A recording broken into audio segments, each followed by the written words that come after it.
Well, there is two aspects here. First, there is the program itself, and then how do I teach? And if you want to teach, I discovered that very early. There is two aspects that need to know. The mind needs to know, that's anatomy, and that can be an overload. And I see that in a lot of classes, that there is so much anatomy that the mind just explodes. It's too much. Now I realized teaching anatomy, okay, I give the basics of anatomy, but also I don't focus on pure anatomy as in books or as in craniosacral books. I teach anatomy in relation to how the being evolves, what stem cells are, how the life force expresses itself in the body. So it's a different type of anatomy. How to explain the midline. You cannot explain the midline with pure regular embryology. You have to bring something deeper in there. What is clarity? How does that work, craniosacral, from the point of midline and clarity? So the way I teach is twofold. There is the explanations, as every teacher does, the explanations that go and that the mind needs. So the mind is at ease, know what it's doing. But for me, that is more or less bringing the mind to a place where it feels satisfied. It got some information. The person got it or not, that's not relevant. But the mind feels it got some information. Now that's just the beginning of teaching. And the deeper part of teaching is to teach in no mind. When the students are in that deep no mind space, then something else is listening. The mind isn't listening anymore because we put the mind at ease. It goes on, you can say, on pilot flame.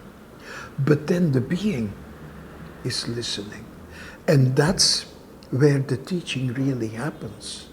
Yeah, you could say that the mind has the first attention, but the deeper attention, the second attention, that's that deeper space. So when I teach, I explain everything, I show everything, then people go on the table, and I make sure that they are in that deep space, in that midline space. And then I start talking to them. And when I talk to them, I am talking to them from the midline rhythm.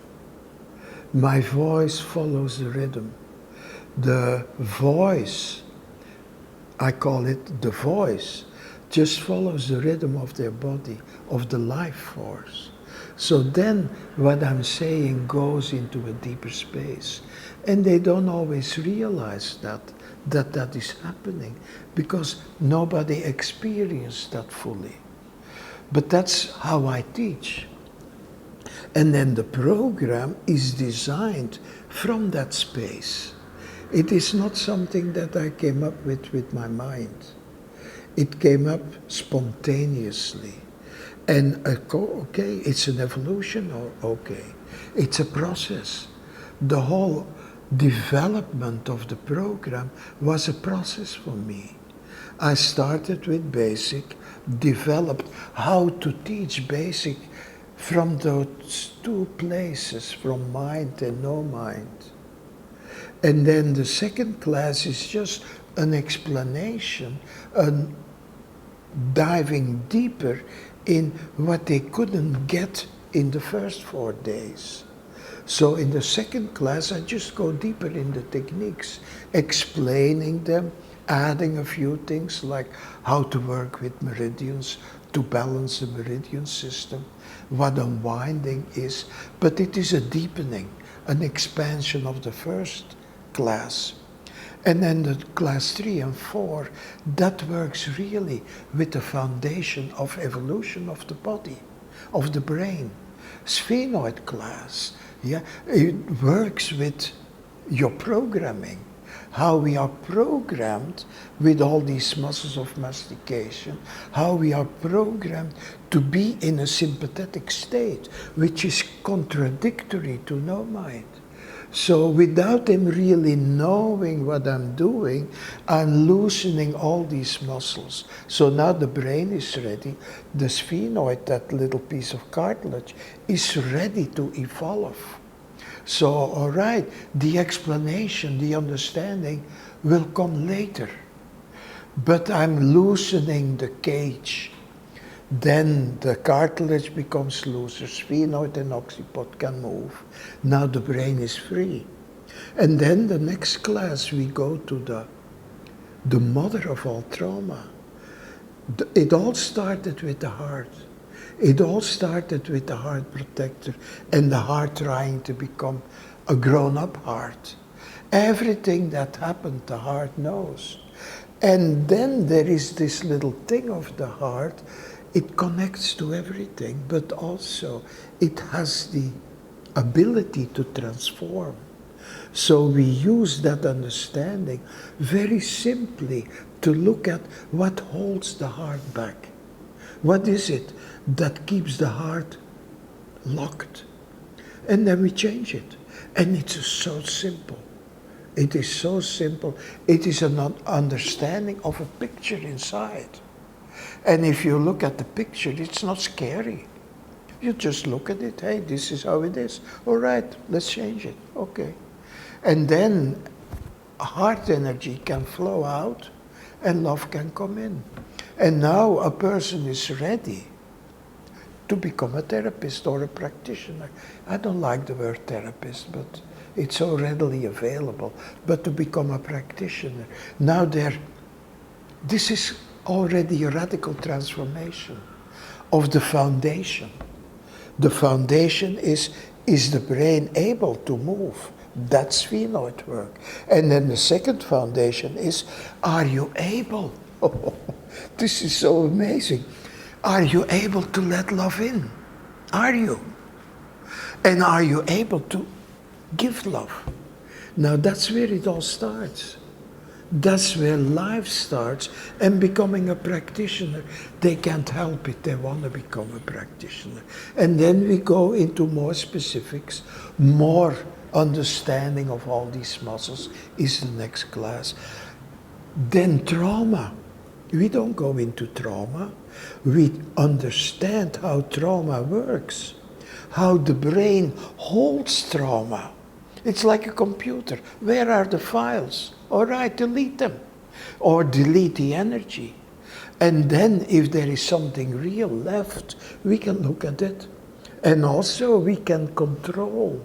There is a very easy way to control somebody's anxiety. Not you controlling them, but them understanding how they can lessen their own anxiety. And it becomes simple because you understand how the nervous system, how the brain deals with trauma. You don't have to go into that, that's drama. You can if you want. But all right, we take control. And then we go into eyes. That's the next thing. And that has to do with education. How we are programmed to just look at certain things. Two-dimensional.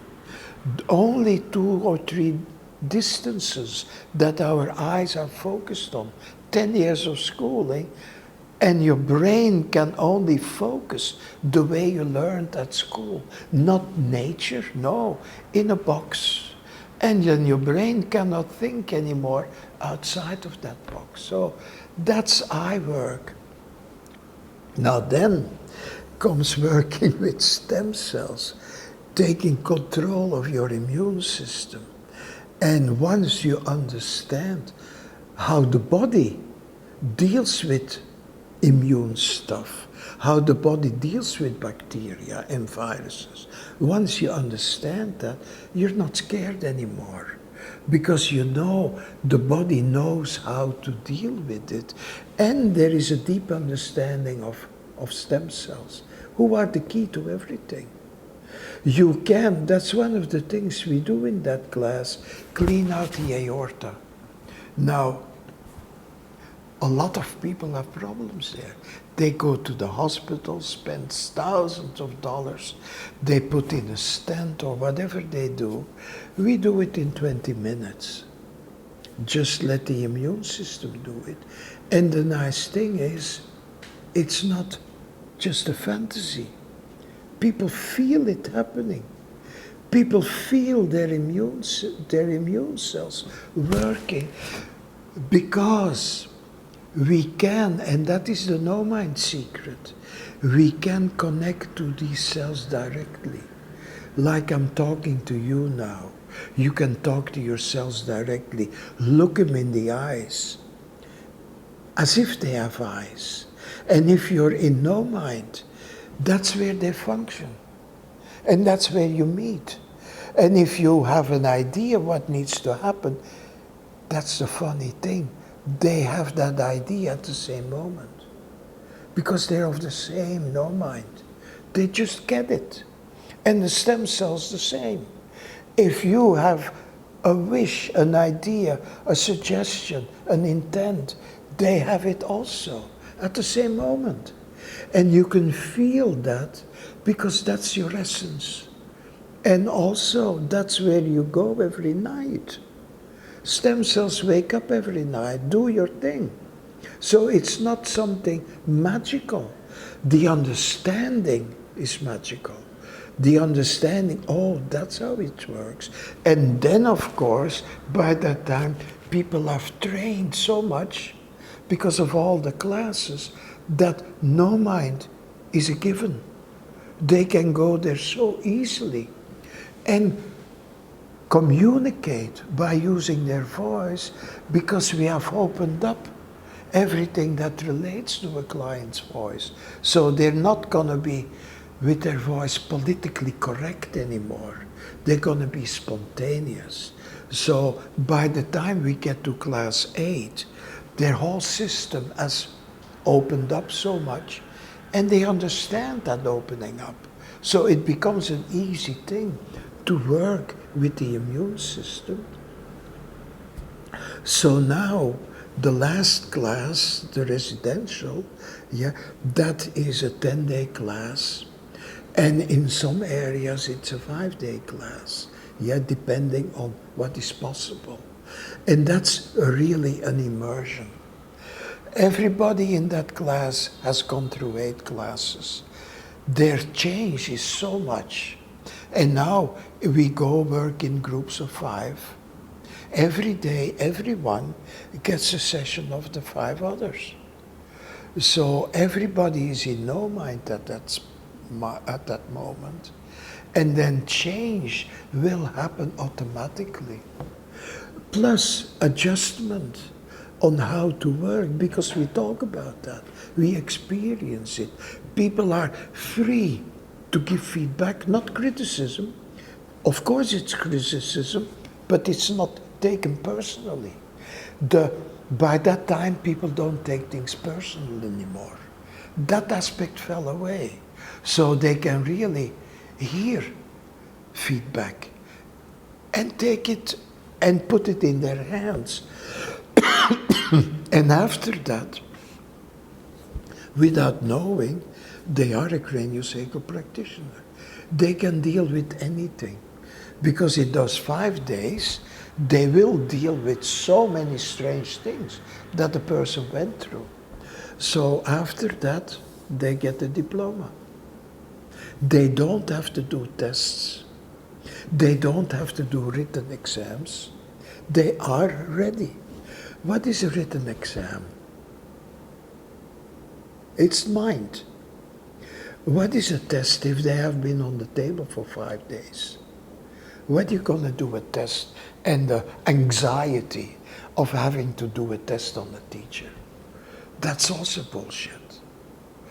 So those 5 days are the exams, basically. We don't call it exams. That's all mind. So then you are a practitioner and you can deal with anything. But all right, then practice starts. And now people are on their own, evolve from that spot. And then, within 10 or 20 years, you have no idea where they will end up. All new world opens up.